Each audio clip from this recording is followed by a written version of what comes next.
Welcome back for another episode of the Tiye Noelle Show. As you can see, we are in very different times, different places. We are in Barbados. I'm here on vacation, chillaxing. This is where my family's from, if you did not know. And I was gonna put a little pause in the podcast because obviously I came here for my birthday, but I was like, nah. So we're outside doing a whole different vibe. There might be elements of other people that you might hear, sound, wind. I'm gonna just see how it goes because there's going to be this weekend, maybe next week. I might try and get somewhere really nice for next week. And then for now, I also obviously am doing it solo dolo, so I will be operating the back end today. No Kim, no Ken. So yeah, we are pushing through to see how this goes. Yeah. Look at my skin, guys. It's glowing. I'm having a great time.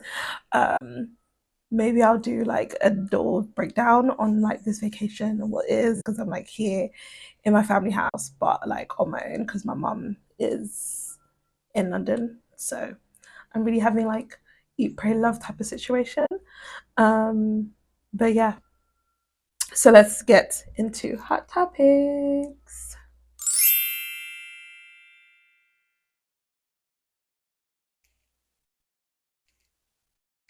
Okay, so Meg and Klay Thompson have broken up. And I will say that I am very sad and disappointed about it. Yes, I am. Yes, I am. Because, sorry, when they got together, we was like, finally, Meg's got a good man, a good man. But you know what I realized? Even the good men are not better than the normal women. Like, people have so much to say about Meg and like all the stuff that she's been through. But this, remember, she has lost her parents. Then she had all that stuff with the label. Then she had to deal with all the Tory Lane stuff. And then you finally see her, you know, getting into this groove with this guy that we think is a good guy, and it turns out that he is just as bad, if not worse, than everybody else. And I think what makes it even worse for me is when it's the good guy that you think is the good guy, and then he ends up being just as bad as the bad guy. It's one thing if I had go out with the rapper who I know is a bad guy, but if I feel like you're a good guy and you actually turn out to be a whore too. Like Klay, come on, like ridiculous. I thought he was going to be like a Russell Wilson, Steph Curry, but you are just a little nigga in the streets. Anyway, so she put out this official statement after she actually put out. We should even look at this other one first, to be honest. So she put this out on Instagram where it says, cheating had me around your whole family playing house, got cold feet, holding you down through all your horrible mood swings and treatment towards me during your basketball season. And now you don't know if you could be monogamous. Bitch, I need a real break after this one, y'all. That's what she said first, right? And then she put out this official statement, which was like, I've made the decision to end my relationship with Klay. Trust, fidelity, and respect are non negotiables for me in a relationship. And when those values are compromised, there's no real path forward. So that's what she said in terms of the official statement. Like I just said, like, remember, she doesn't have a family. So we've already reported on this show that he brought her around the family. The dad saying like she loves her. You know, if they, you know, move forward to marriage, I'd be here for it. She's on courtside with his mom, like watching him play. Like if he, who by the way, Klay has a history of infidelity. We will go down that line in a bit, but he knows that she doesn't have a family, invites her into the family. I feel like they're living together at this point as well. And now you're saying you can't be monogamous. If you couldn't be monogamous at the beginning, you should have just said that. But why are we saying this now after the fact, right? I don't think she would be that dumb to believe that this was something that it wasn't, or that he told her that it would be. So I don't think that she would have moved in with him thinking that they were in a real relationship if that wasn't the case. Do you know what I mean? So down with Klay Thompson, like, do you know what I mean? Ugh, just down with him, down with all men, you know. But down specifically with him because we all thought you was a good guy. We thought you was the one to make her go happy after all the things that she'd been through. And I think when she was saying like, I'm gonna need a real break after this one, y'all, it's because you thought it was gonna be something that ended up not being. That's even more of a heartbreak. Um, it's a shame. But what made me even more sick is the amount of men um that were like really excited, I guess, about the downfall of her and Klay. So like Little Duval was like, I knew that Klay was a real nigga. What constitutes a real nigga? A man that cheats on his girlfriend or his wife? Like, why are we applauding bad behavior? And why are all the men so excited that he's cheated on her? This is what's stressing me out. This is what's confusing me, because you didn't like him when you felt that he was dating her and treating her well, but now that it's come out that he wasn't treating her well, or that he's been cheating on her, now he's a real nigga. He's a real nigga. Or is it cheating on your wife makes you a real nigga? R.I.P. to Ashley, but when she was like, every day these men come on his internet to embarrass us, for real.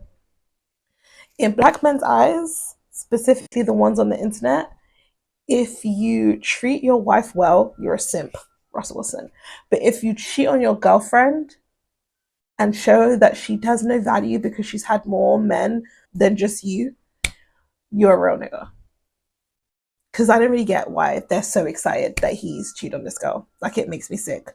Obviously, who else said something? I think DJ Academics said a whole bunch of stuff too, like, oh, even my nigga Tori was hitting Shui and her friend same damn time.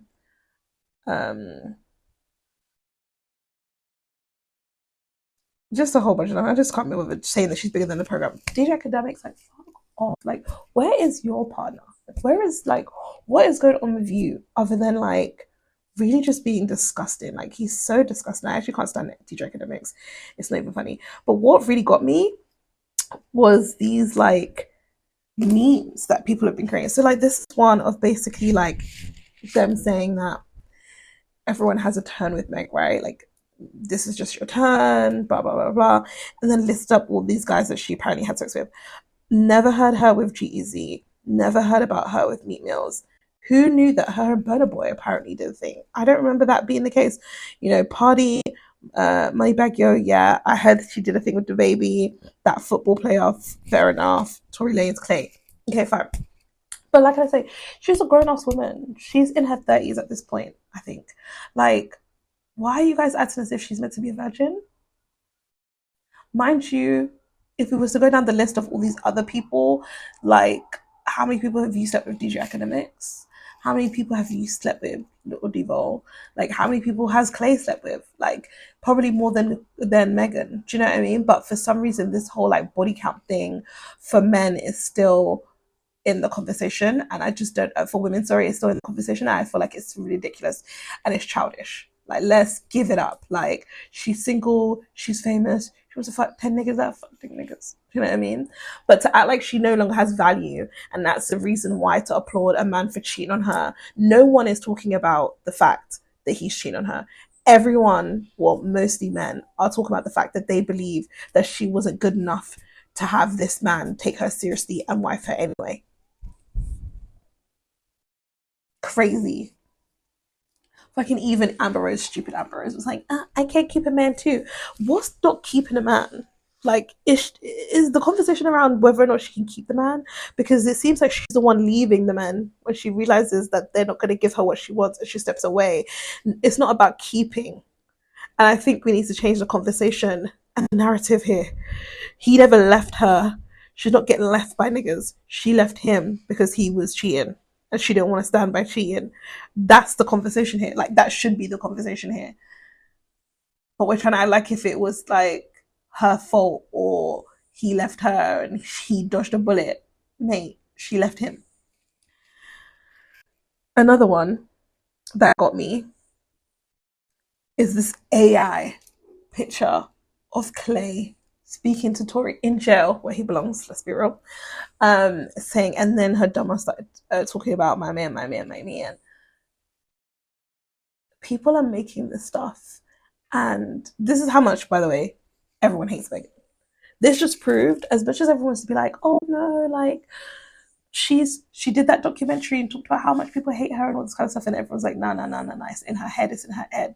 No, this just proves to you how much these niggas don't like Megan, because she got that man in jail, because again, it wasn't Megan versus Tory, it was State of LA. That's a story.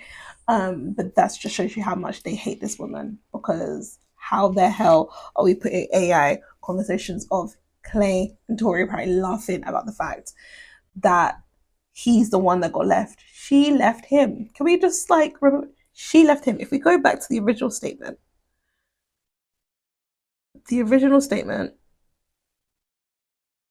where is it?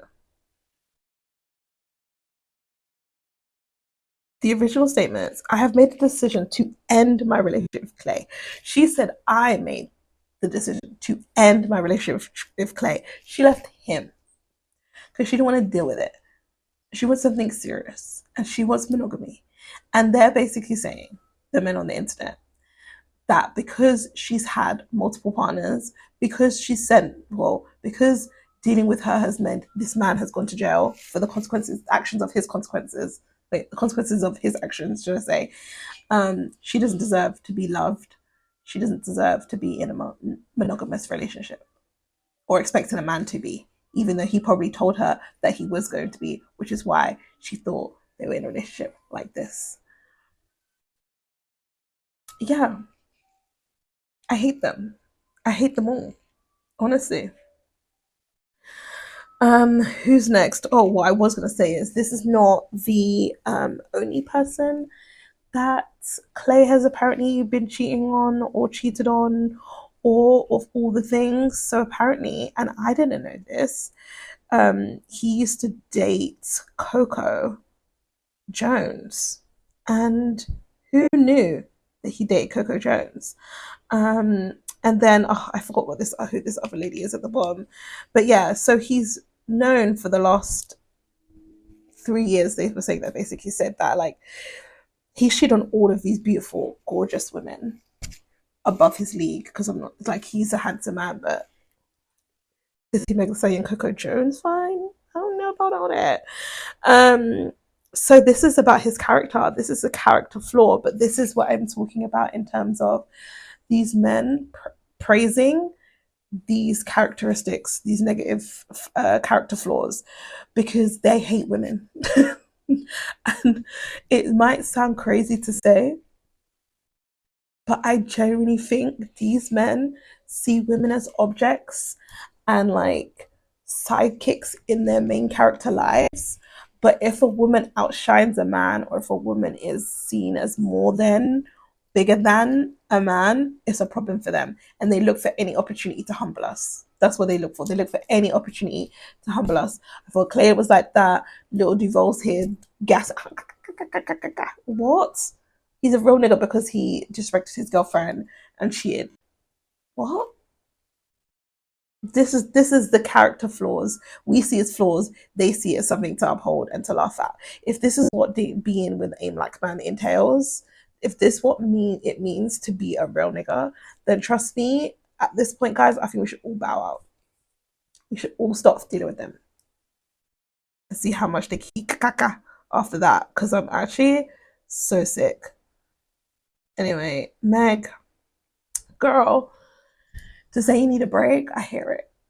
And like, I think she did the therapy, she took the break, and then she started dealing with him. And she thought that this was like, a full circle moment and everything was gonna like, magically fall together. She's not just seeking a husband, she's also seeking like a family, which I think being involved in his family, Thanksgiving's cooking for them, all of that kind of stuff is really gonna hurt her just as much as losing the relationship, because she probably thought that she was finally gonna be in a space where she has that mum dad that she has lost as well. So yeah, it's really sad to see. And I saw Madam Joyce talk about social currency with women, and I think I mentioned it before with Cardi B and Stephon Diggs, and she also mentioned it about Cardi B and Stephon Diggs. I need also men in America and people in America to understand that like the NBA, although the biggest thing in the world to you guys, even the NFL, the biggest thing to the world to you guys, in the rest of the world, it's not the biggest sport. Basketball, yeah, okay, maybe, but NFL, absolutely not. People may have known Klay Thompson, but we're talking about people that watch football. We're talking about mostly men. But Klay Thompson, yeah, is now a globally recognized name because he was with Meg Thee Stallion. And I'm so sorry, I don't understand why you guys don't seem to think that. You don't think she has the clout because you guys don't listen to her like that. But there's more people in this world that know who Meg Thee Stallion is than Klay Thompson. I can guarantee you that. Like, you go to England, we're not watching basketball like that. We're not. But we listen to Meg Thee Stallion. You go to Europe, they will know who Meg Thee Stallion is. No one is watching basketball or NFL like that. They will know who Cardi B is. So I think when we're talking about social currency, and she said a global name, this is what Madam Joyce was saying, a global name, social currency, those things are heightened by who you're with. And 110,000%, Klay Thompson has gained more social currency and has become more of a global name because he's with Meg Thee Stallion. And I know that might be hard for you niggers to hear. Heavy on the ER, because you lot are acting cocoon. But like, Black women do have value. Black women do have social currency. Black women can be known outside of a Black man. And yes, Black man can get clout off a Black woman. Yeah, you can. And Klay definitely is now a global name. We're not talking about just the US, a global name because he aligned with Megan Thee Stallion. No one knew who he was outside of the US and basketball fans. Now people know him worldwide. Shout out to Candy Bears. Just saying. Anyway, I went and saw Michael Jackson last night, the Michael movie. Really enjoyed it. I felt like it was very tastefully done. Jabbar, the lead, his uncle, his nephew, tens across the board, very much gave Michael Jackson, looked, moved, all the things, beautifully done. I know that a lot of the critics were like, oh, it's not talking about his full story. It was never going to talk about his full story. Why the hell would we try and push his whole life into a 2-hour movie? This is Michael Jackson we're talking about. We're going to milk it for all we can. We're going to milk it for all we can. Okay, this is going to be a 2-part movie. Let's be real, maybe 3 if we can push it. Do you know what I mean? They're trying to make as much money as they can possibly make. Some of the things that I felt like were missing from it is the fact that like Ruby, Janet, Randy, there was like 3 other siblings that were just not included in it. And I know that Janet said that she didn't want to be a part of it, but what are the other 2 or other 3? Like, what's going on? So there were siblings missing. They went light on Joe Jackson, child, because their little 1-2 scene where we saw him bring out the belt and then everyone feared him was not enough for the wrath that we know that Joe Jackson gave them kids. I feel like they could have done a bit more with showing the actual scene. Like, and also they implied that he put hands on Catherine, but they never showed him putting hands on Catherine. And I feel like that should have been involved as well. Even the relationship that he had with his mum, they had them eating ice cream and watching movies and stuff. I don't know if that is like, some of it did feel a bit fake to me. And I feel like because it is being written, produced by the Jacksons themselves, the brothers, there's some things that I feel like they basically should have sugar-coated or put in their favor. We didn't see when Jermaine left, when Michael went to go solo. We didn't see their reaction to him wanting to go solo. They made it seem like everyone was just so happy about it in terms of the siblings, and the dad was the only one that was like against it. And I know for a fact that was not the case. We know that wasn't the case. So to have the conversation around, you know, what the jealousy was there and stuff, and like the resentment with him trying to go solo and separate himself, right? They didn't show any of that. They just basically said like Michael went to go solo, and all the brothers were like, okay, that's great. And the only reason why that they were mad about it was because they were all scared of Joe. I don't know if that's true. Not even I don't know. We know that's not true. But that's how they played it out, because again, they are all executive producers of the show, right?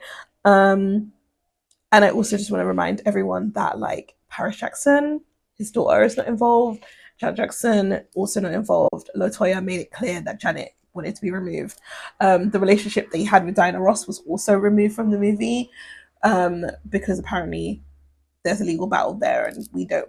Diana Ross and her foundation family don't want everyone to know that she was a pedophile. Yeah. Yeah, messing around with a younger man at a time and playing in his face and playing with his emotions. Yeah, Diana Ross, we see you. Legend, but we see you. You was a pedo. Women can be pedos too. Okay, I don't care if it's Michael Jackson, honey. He was best with them, little boy. He was a little boy. So they removed her element out of the movie. And then what else was there that I just thought was crazy? Yeah, the daughter not supporting it, Janet not supporting it, makes me realize that, well, makes me think that 100% there's some things in it that's not right, that we've been played down or missed out for the sake of making sure that the family doesn't look bad, you know? So it's whatever. Some family feuds, the women sitting 10 toes down. You ain't about to sweep things under the rug and pretend that something's happening and it's not. So yeah, shout out to Paris. She wasn't here for it. Coleman Domingo did a great job as Joe, the little Michael Jackson. He was so cute and he did so well. Loved him. Who else? Nia Long as Catherine. Gorgeous. In general, enjoyed it, especially the performances. Yeah, so overall, I really enjoyed it, especially the performances. It ended on Bad being the last performance that he being the last performance in the movie, and it was him live in London doing the Bad performance. Spectacular, like spectacular. It was amazing. So yeah, I'm excited to see what the second movie brings, but at the same time, when it comes to the sexual assault allegations between Michael Jackson and the minors, him dying for overdose, because they tried to, obviously, when he had the Pepsi thing, and they talked about him being put on painkillers and all that kind of stuff. I think they were trying to allude to this like drug abuse thing gonna start later on, and I just genuinely feel like that man was killed. But hey, that's just me. So next, 50 Cent. I have a love and hate relationship with 50 Cent. At this point, I feel like it's also abusive. Yeah. 50 Cent is now suing his ex-girlfriend Shanique because he was to fight her over the rights of her life story. Now you might think, why would he want her life story? Who is she other than the fact that she is 50 Cent's baby mom? But the reason why he does this or did this was so that she couldn't speak about his relationship with her in her life in any place else. So basically, he has filed this lawsuit. That he filed the lawsuit for $1 million, and he is trying to get the New York judge to sign off the fact that it should be an automatic win because she hasn't replied in the amount of time that she apparently had to apply. She got wind of this lawsuit through social media. She was like, wherever you have sent this filing to is to an address that I have not lived at for years. So you trying to get a settlement signed off by the judge is some BS. The judge was like, absolutely not. Like, we're going to give her an extended time. He apparently got her to sign over the rights for her story in 2007, a year before he blew up the house. Right? And she basically said that she signed it under duress, right? It wasn't like she just signed it. She was pressured to sign it by this man who is 50 Cent big and scary, but also he was the breadwinner and probably providing for her and her kids at the time, her and her child at the time, even though they were having their issues. And he was scary, heavy in the streets, shot 9 times, 50 Cent, peak of his career. So she said that she was pressured into signing it. The only reason why he wants to push this through is because he's saying that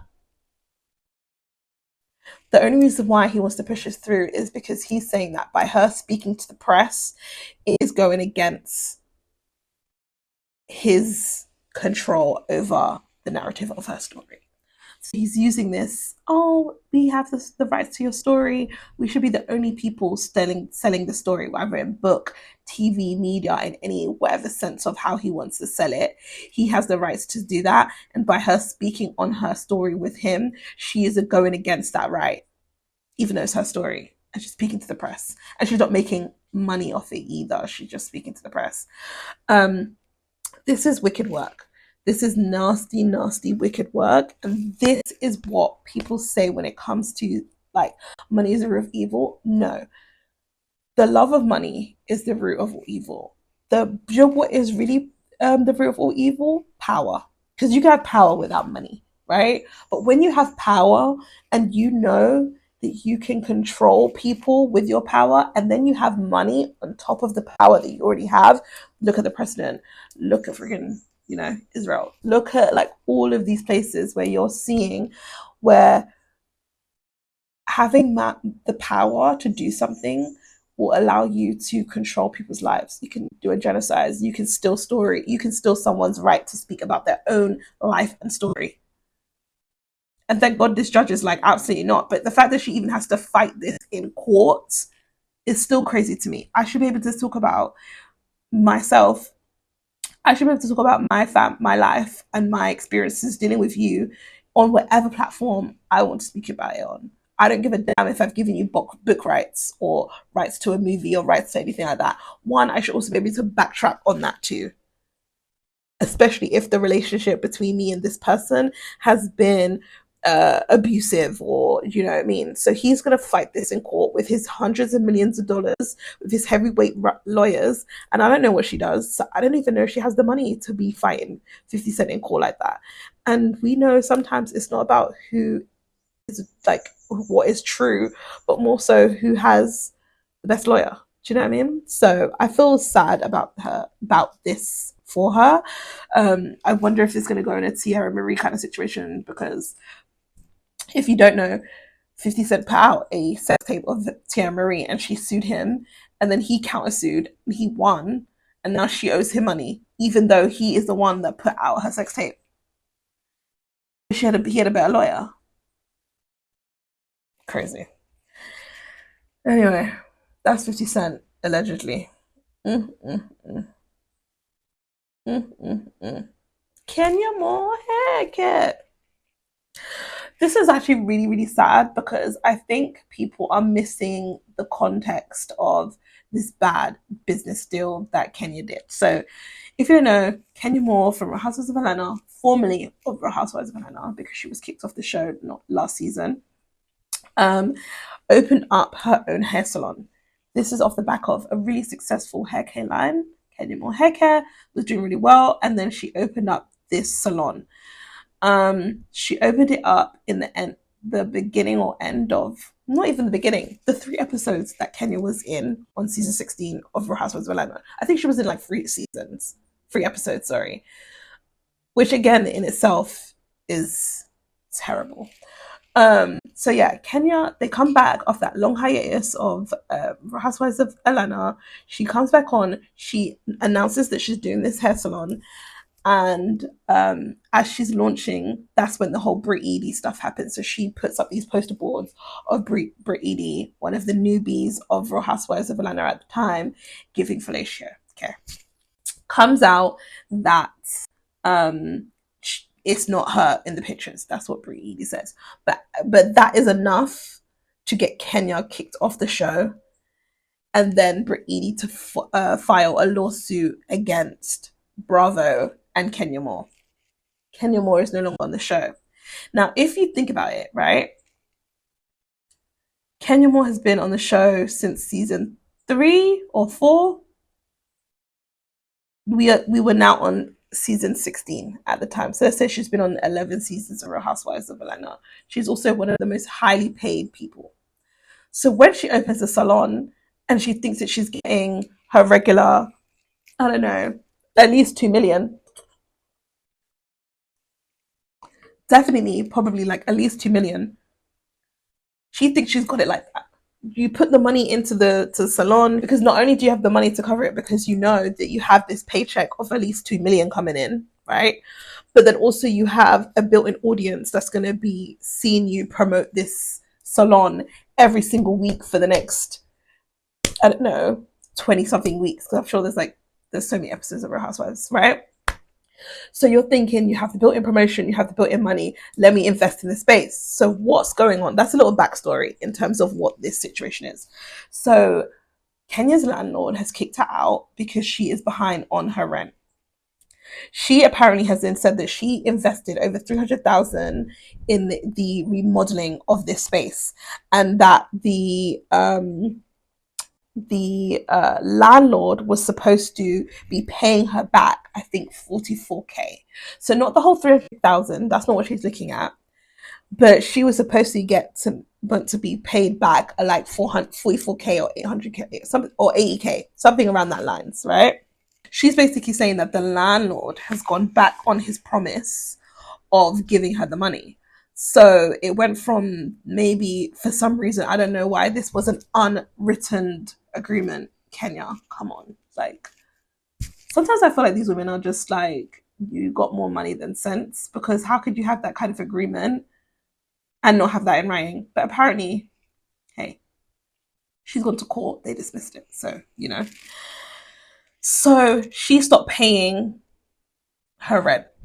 And since then, it has now tallied up to the 44. No. So, okay. So she was saying that he was meant to pay her back the 300,000 that was invested. She's saying that the landlord is now saying that she's 44,000 behind on unpaid rent. Her lawyer told her to stop paying until they sorted out this agreement. The landlord has gone to the courts now, and you have been asked to leave, because even after the back and forth, you still haven't been paying your money. So she's saying that she's moved out and this was planned and she's on to bigger and better things. But it doesn't look good. It doesn't look good. Brittany pulled up and was like, you'll never win if you play dirty, or whatever she said. And although disrespectful as fuck, although petty as fuck, I can understand why Brit feels that way. And if you don't like Brit, I don't like Brit. I never liked Brit, because in my opinion, she started it with the Kenya situation. She was talking about how she was to pull out a gun and she was going to shoot her, and she was being very weird and obnoxious that whole season. I really didn't like her on the show. Beautiful girl, beautiful gowns, but didn't like her on the show. When this happens and you do that to me, like, you show the poster boards and you say, show everyone, and I think it's me, then I realize it's not me, blah, blah, blah, I would feel vindicated. So I can understand why she wanted to do her little drive-by and say, you're never going to win until if you play dirty kind of vibe, and she still has this smoke for Kenya. I too feel like I would continue to have smoke for Kenya if I was her. So I don't know why everyone's surprised that she is doing this drive-by. And honestly, Kenya,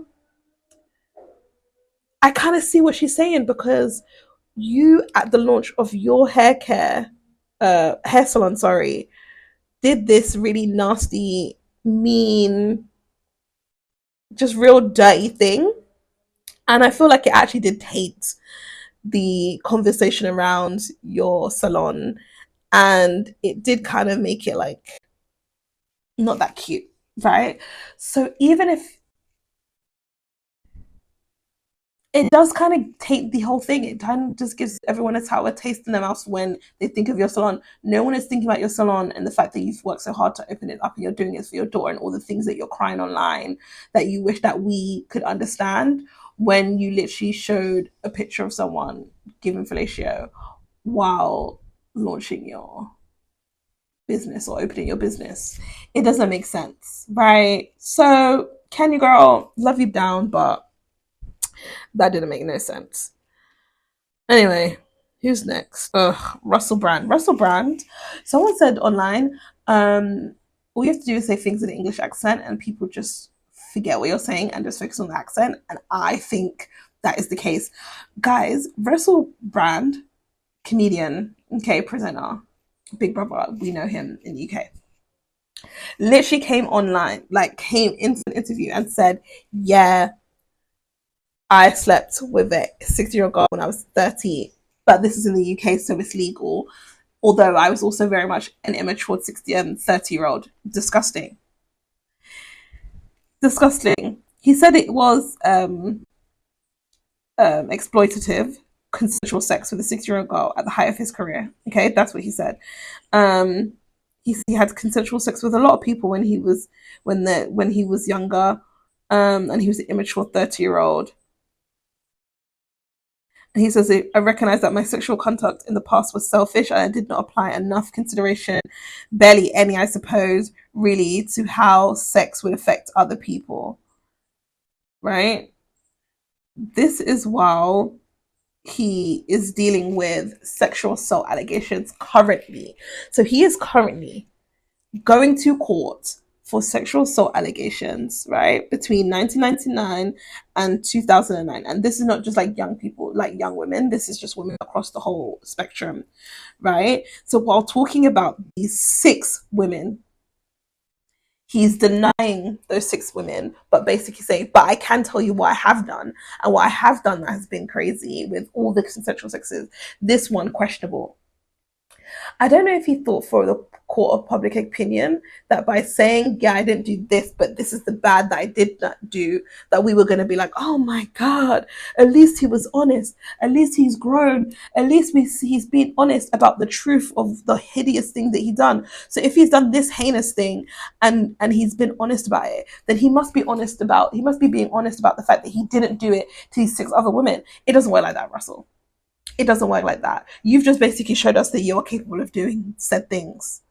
Because what 60-year-old girl, in what context, in what environment, was you able to have consensual sex with her?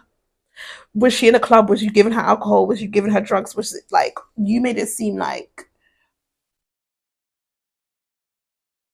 the idea of you trying to pass off like that this young girl was fast or whatever, and you know, it's 16 in the UK, so it's okay, it's legal, it's still nasty. And what place would a 16-year-old girl and a 30-year-old man be around? And even if it's a situation where she's somewhere that she shouldn't be, why did you pick her?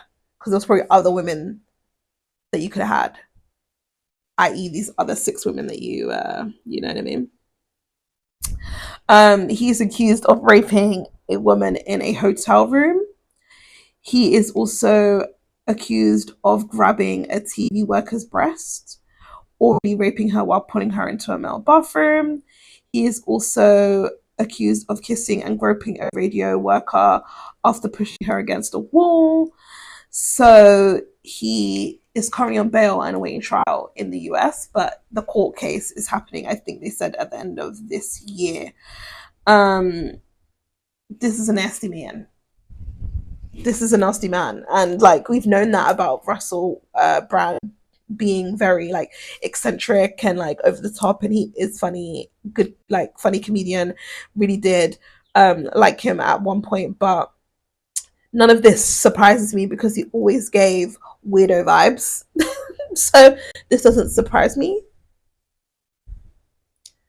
Yeah, so this doesn't surprise me because he always gave weirdo vibes.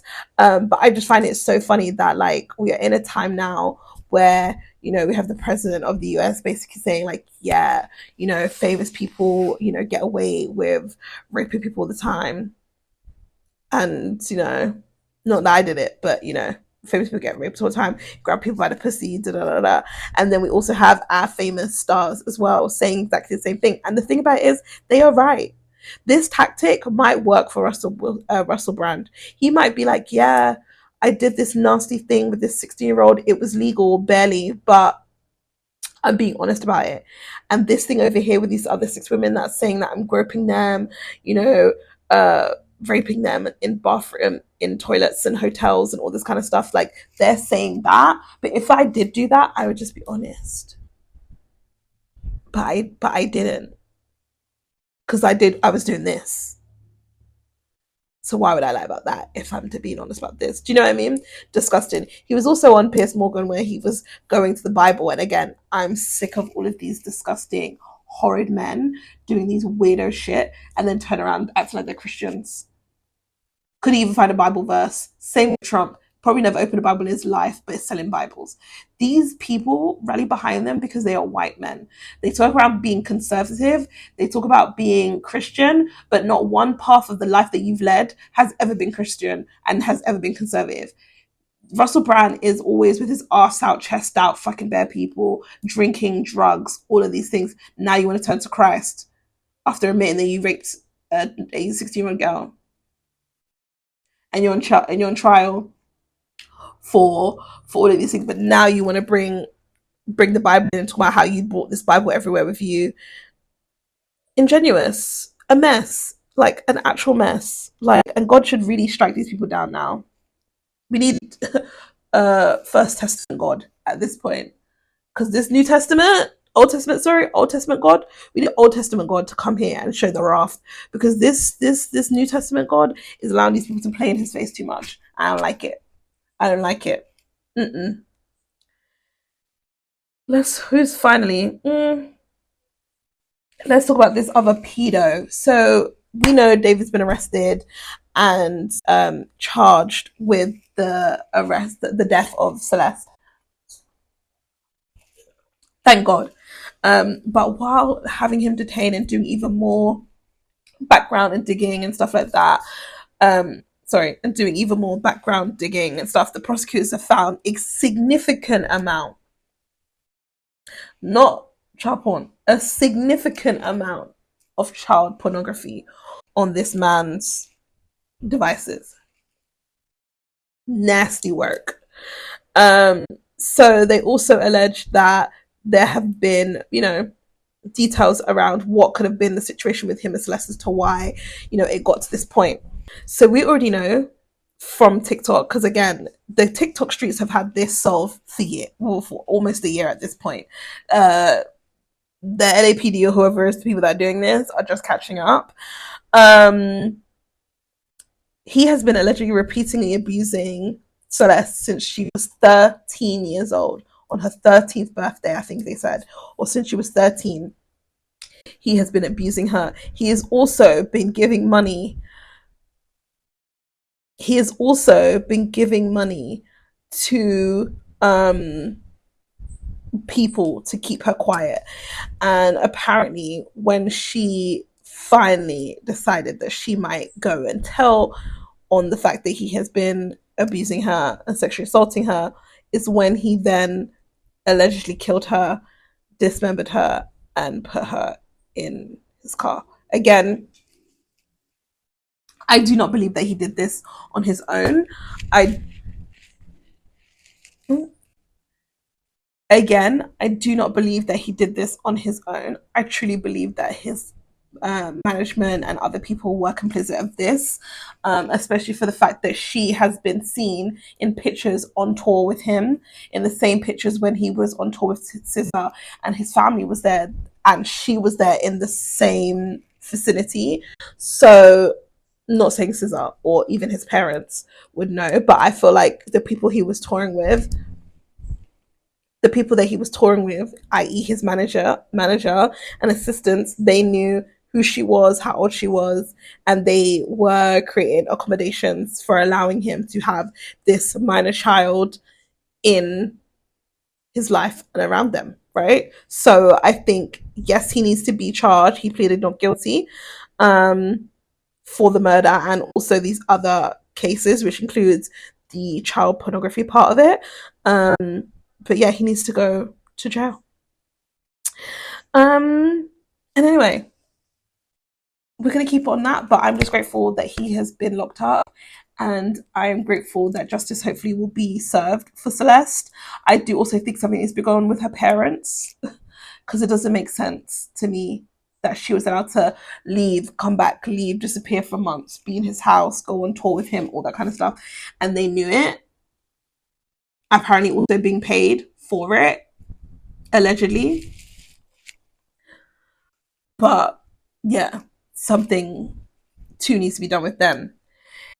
Anyway, last topic of the day, and one I'm actually really excited about. So IShowSpeed is a famous streamer. Everybody knows who IShowSpeed is. Like, come on. He a few months ago did his African tour, and now he's doing a Caribbean tour. He was in Grenada, he was in Trinidad, and yesterday he was in Barbados.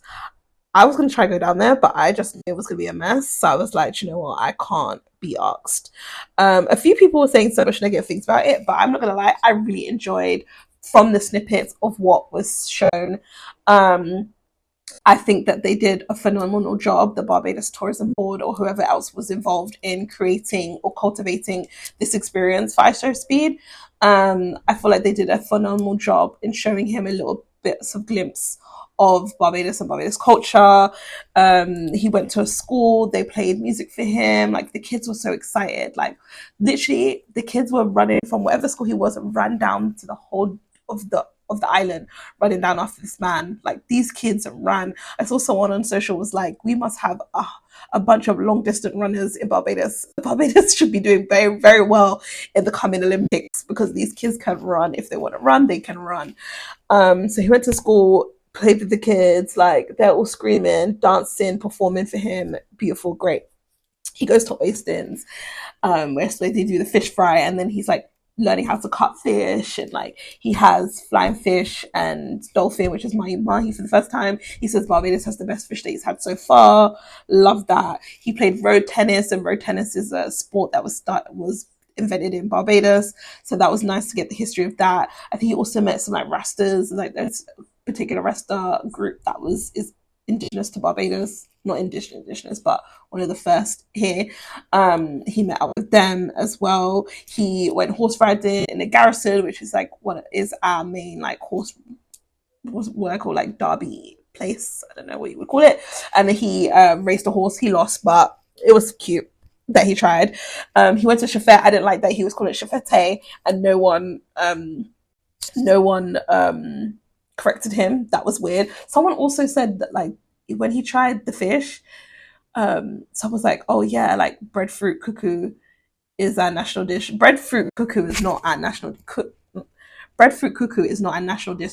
Cuckoo is our national dish. Breadfruit cuckoo ain't. And some other girl, he was there with some other woman. They were like, oh, where are you from? She said St. Lucia. Okay, sis, to the back of the bus. Do you know what I mean? To the back of the bus. Like, anyway, what are you doing here? But yeah, so I think there was a few things there with the breadfruit cuckoo. I do prefer breadfruit cookie than cuckoo, but that's just me. But that's not a national dish. So if you're going to talk about a national dish, make sure you're saying it properly, whether you prefer one thing or not, because I feel like that's probably why they did it. I don't know. Yeah, I don't know if they basically said that breadfruit cuckoo was a national dish because they prefer breadfruit cuckoo than cuckoo, but they're not the same.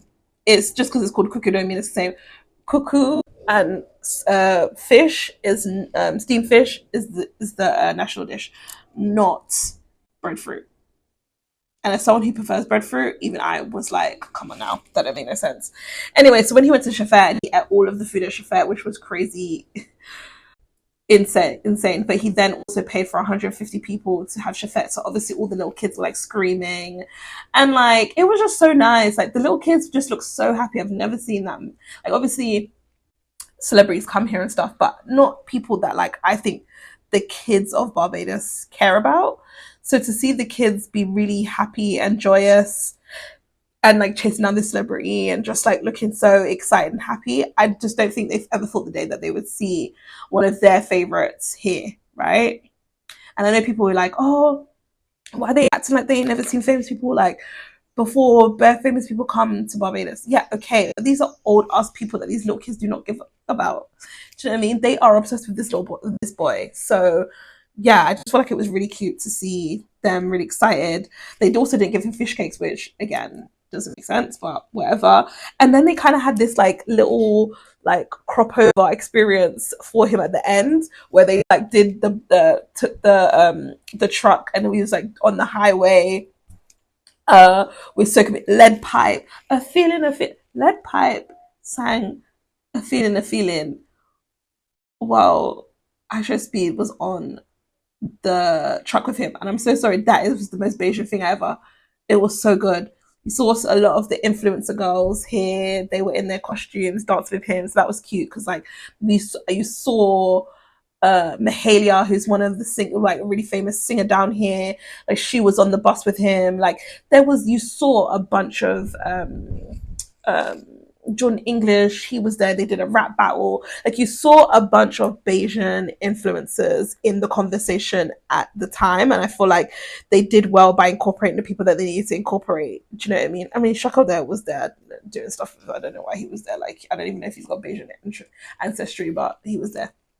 But overall, I was very happy with the experience. I love that the way that ended with him going to Verona Drive and knocking on the door again at Apple. I don't know what that means, but I guess on to the next episode. I don't know where he's going next. But yeah, I feel like it was a really good experience. I feel like they did as much as they can. It's 4 hours. And I don't know if he gave people a lot of lead time, but I think in what they were able to do, he got fish. He played road tennis. He even did some dancing, like native dancing as well. Like he did a bunch of everything. And the fact that they were even able to show the crop over experience, and one of the girls was like, "Come to crop over 2026," like, and shouted it out, I think was really good. Everyone in the comments, a lot of people in the comments were like, Barbados was the best one so far. I saw a bit of Trinidad. I didn't see when he was in Grenada. I know he did the underwater thing, but everyone was saying, to be fair, it's only been 3 countries right now, but they're saying out of the 3 countries so far, everyone was saying that Barbados has been the best so far. It was a good mix of everything, like all types. And the fact that they involved the kids again, I just feel like it was great. Okay, guys, so that was the end of the Tiye Noelle Show, episode 13, I think we're on. But anyway, thank you guys for listening. I know this was a different experience. You know, bear with me if there was a lot of wind and me also looking down, because I'm here doing control by myself. Truly do miss Kim and Ken. But yeah, I really do appreciate you guys tuning in every week. Make sure you're subscribing. Make sure you are liking. Give me a comment. Let me know what you think about the David. Oh, let me know what you think about the David stuff. Let me know what you think about the 50 Cent or the things. MeganTheeStallion. Actually, you know what? Forget all of that. Let me know what you think about MeganTheeStallion, because again, that's really irking me. That's really irking me. I feel like maybe doing it back and forth. I might even want to do a separate conversation just on that alone, because I feel like, what is the state of us women now? Like, you lot don't rate us. You lot don't rate us. We can't do anything right. We can get shot and you lot still have a problem with us. Anyway, that's it. Follow us. See you next week. Love you. Bye.